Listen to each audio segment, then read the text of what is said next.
ಈ ಪ್ರಪಂಚದಲ್ಲಿ ನೀವು ಯಾರೊಂದಿಗಾದರೂ ಕೇಳಿ ನೋಡಿ, ನಿಮ್ಮ ಅಜ್ಜನ ಹೆಸರೇನಂತ ಕೇಳಿ ನೋಡಿ. ನಿಮ್ಗೆ ಯಾರಿಗಾದ್ರೂ ಗೊತ್ತಾ ನಿಮ್ಮ ಅಜ್ಜನ ಹೆಸರು? ಕೆಲವರಿಗೆ ತಂದೆ ಹೆಸರು ಗೊತ್ತಿಲ್ಲ. ಅಜ್ಜನ ಹೆಸರು ಅಂತೂ ಗೊತ್ತಿರಬಹುದು ಕೆಲವರಿಗೆ, ಅಲ್ವಾ? ಅಜ್ಜನ ಹೆಸರು ಗೊತ್ತಿದೆಯಾ? ಇಲ್ಲ. ಅಜ್ಜನ ಹೆಸರು ಕೇಳಿದ್ರೆ ಯಾರಿಗೂ ಕೂಡ ಗೊತ್ತಿಲ್ಲ.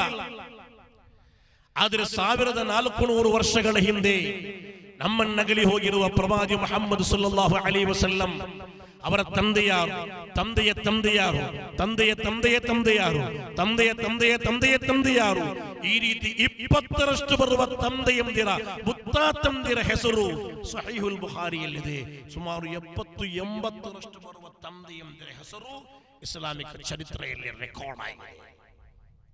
ಅವರು ಹೇಗೆ ಬದುಕಿದ್ರು, ಅವರ ಕುಟುಂಬ ಹೇಗಿತ್ತು, ಅವರ ವ್ಯಾಪಾರ ವಹಿವಾಟುಗಳು ಯಾವ ರೀತಿ ಇತ್ತು, ಅವರು ಜನರಿಗೆ ಯಾವ ಸಂದೇಶಗಳನ್ನು ಕೊಡ್ತಾ ಇದ್ದರು, ಅದೆಲ್ಲವೂ ಕೂಡ ರೆಕಾರ್ಡ್ ಆಗಿದೆ, ಚರಿತ್ರೆಯಲ್ಲಿ ಕಾಣ್ತಾ ಇದೆ. ಅವರಲ್ಲಿ ಯಾರು ಕೂಡ ಅನೈತಿಕತೆಗೆ ಇಳಿದವರಲ್ಲ, ಅಶ್ಲೀಲತೆಗೆ ಇಳಿದವರಲ್ಲ, ವ್ಯಭಿಚಾರಕ್ಕೆ ಇಳಿದವರಲ್ಲ. ಸಲ್ಲಲ್ಲಾಹು ಅಲೈಹಿ ವಸಲ್ಲಂ ಅವರ ತಂದೆ ಅಬ್ದುಲ್ಲಾ ಎಂದು ಕರೆಯಲ್ಪಡುವ ತಂದೆ ಇದ್ದಾರೆ.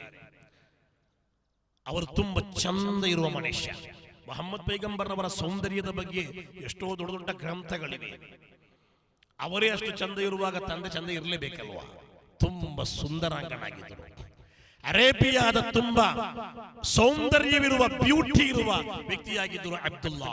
ಆದ್ದರಿಂದಲೇ ಅರೇಬಿಯಾದಲ್ಲಿರುವ ಹಲವಾರು ತರುಣಿಮಣಿಗಳು ಅಥವಾ ಸುಮಾರು ಬಹಳಷ್ಟು ಬರುವ ಯುವತಿಯರು ಅಬ್ದುಲ್ಲಾರವರನ್ನು ಬಂದು ಕಂಡು ಕರೀತಾರೆ, ನಮ್ಮೊಟ್ಟಿಗೆ ಬನ್ನಿ, ನಮ್ಮೊಟ್ಟಿಗೆ ಬನ್ನಿ, ನಮ್ಮೊಟ್ಟಿಗೆ ಬನ್ನಿ.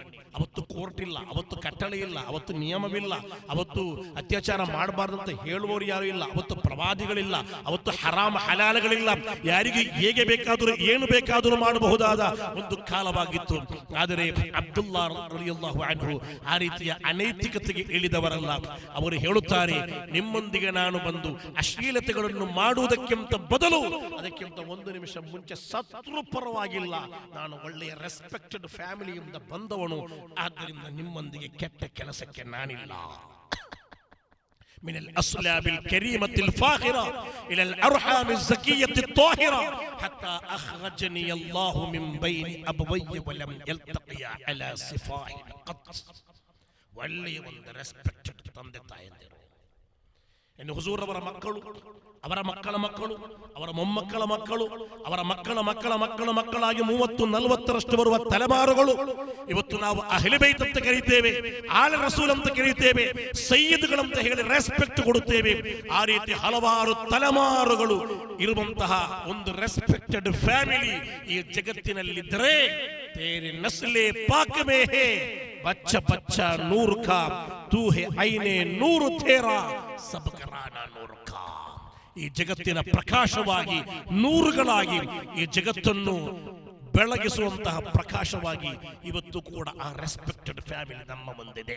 ಇಂತಹ ಒಂದು ಕುಟುಂಬ ಪರಂಪರೆ ಉಳ್ಳಂತಹ ಹಿಸ್ಟರಿ ಉಳ್ಳಂತಹ ಚರಿತ್ರೆ ಬರೆಯಲ್ಪಟ್ಟಿರುವಂತಹ ಒಂದು ಕುಟುಂಬ ಈ ಜಗತ್ತಿನಲ್ಲಿ ಮುಹಮ್ಮದ್ ಪೈಗಂಬರ್ ರವರದ್ದಲ್ಲದೆ ಬೇರೊಂದು ಕುಟುಂಬವನ್ನು ನಮಗೆ ತೋರಿಸಲಿಕ್ಕೆ ಸಾಧ್ಯವೇ ಇಲ್ಲ.